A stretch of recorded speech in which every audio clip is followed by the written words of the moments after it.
You asked for it, you're gonna get it. My watches. Yep, this is Sabrina's watch box.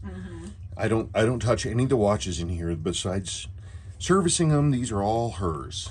And that one over there that needs to be serviced. Oh yeah, your silver Brad Pitt. And your gold Brad Pitt is in pieces over there. Yeah. Well, it's not in pieces, but it's over there in the citizen bin. This one needs to go into the citizen bin. I don't know, I just need to make time to service it. I don't care. You know, it's just one of those things.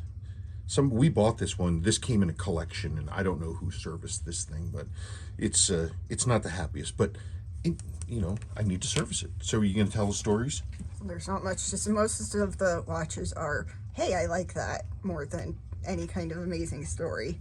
I got this because I wanted one in high school because a person I was friends with had one and I thought it was cute. I got this one because of Back to the Future. Is this a Marty McFly? But not some remake, modern one. I wasn't going to spend a bajillion dollars on a digital calculator watch with a strap that probably would break because it was really old. You know, it's funny, his calculator watch and like his truck and stuff like that, they're actually really hard to find and expensive, which is weird because his truck isn't. I don't know. What do I know? You don't know nothing. You made me this one. I did. Let's zoom in a little bit. Yeah, isn't that nice? This is an Omega Seamaster, and it's got a 550 in it. This is a beautiful watch. It's the original bracelet and everything. It's got a dedication on the back. It's a really nice watch, and it keeps beautiful time. I'm always amazed how affordable Omega is, considering their level of quality. This movement is way better than the equivalent Rolex from the same time. No joke. I'm not joking at all. There you go. Then they know about this one. They do. But for those who don't, this is a Rolex for a given value of Rolex. This is its original Rolex movement. I made it with original Rolex parts. The bracelet's aftermarket. The case is an aftermarket. Rotating ring. But it's a beautiful watch. I like the Robert Redford watch, and he made it happen in a way. Yep, and in a way that you can wear it without like fear or worry or anything else like that. It's still all Rolex under the hood. I don't know, I just liked it. This was one of these things. This thing was a kit. You can buy an old they were white market. These watches, the dials could be labeled for other companies, which is what happened. But the entire kit you could buy on eBay. It's from the 60s. You just need to put in your Landeron 248 movement, which is what is in here. I love Landeron 248. It's a very nice movement. And she took a shine to it. So there it is. This is your Uncle Dick's watch. Yep, it had blood in it.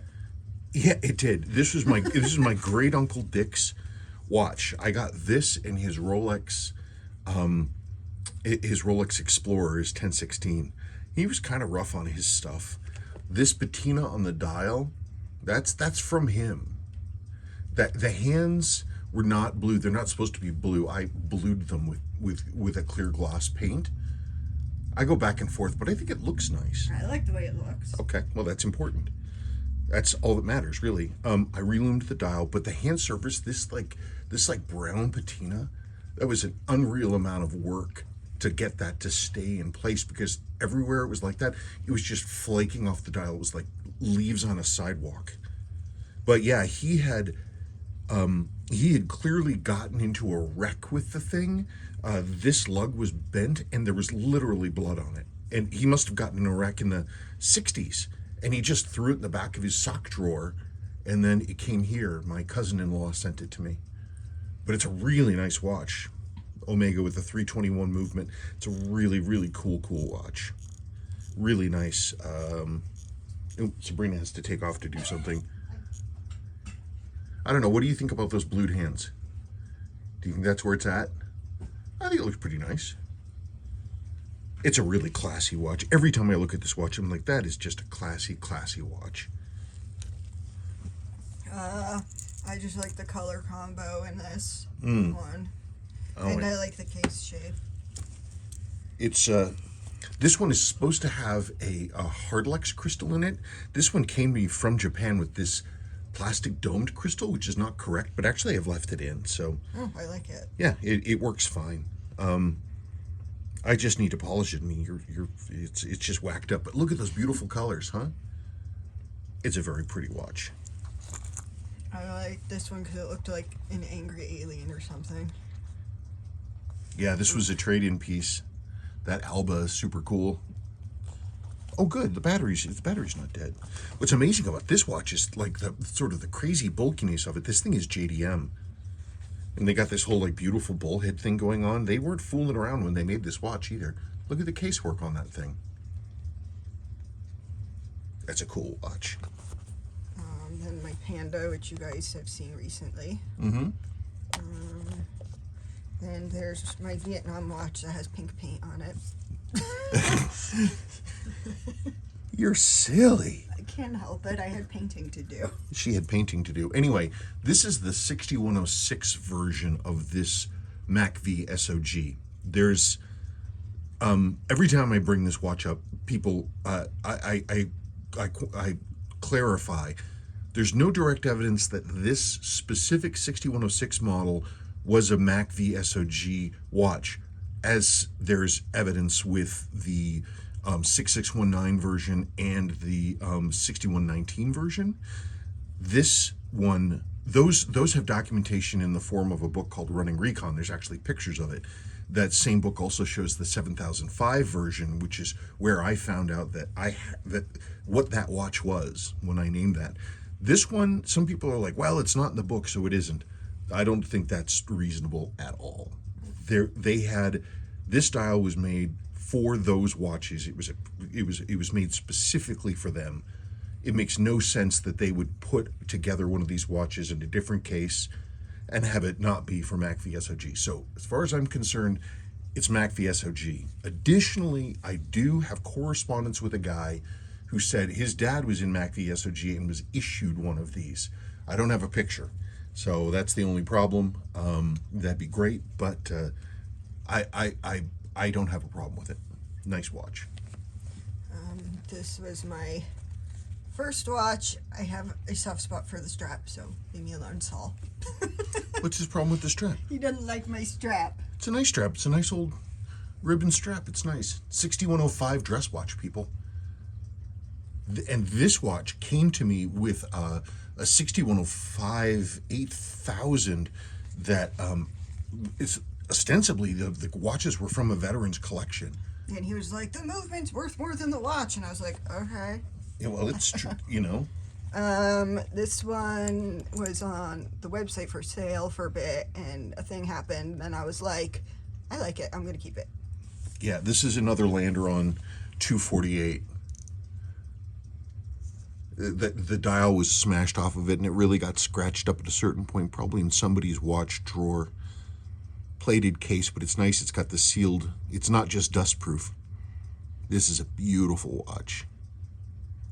I love this watch. And there she goes. Then I like this one because the bezel's blue. Mm-hmm. Yeah, and it's a lovely fade too. This is a nice watch. This is a birth year, birth month watch for me, but it's not my watch. Yeah, that bezel insert's beautiful. Then I'm glad it's my watch because you probably would have sold it by now. I don't know. I mean, I already have one. And then I don't know. I was reading a FDR biography, and he had a tank watch, and I was like, I want a tank watch. Yep, that's really cool. Beautiful, beautiful piece. And I mean, Hamilton was such a great American watch company. It's a tragedy of horology that they're gone, because their stuff was beautiful. Oh, and what I wore the other day. Oh yeah, your Rima. This has a Valju 23 in it. I get confused. It's the same movement as a Paul Newman, except the main plate, it's like half an inch bigger. So you can't actually swap them back and forth, which is unfortunate. Is it half an inch? Half just a bit. Okay. It's like half a line's bigger or something else like that. So which one of these do you think you wear the most? I don't know, I go through phases.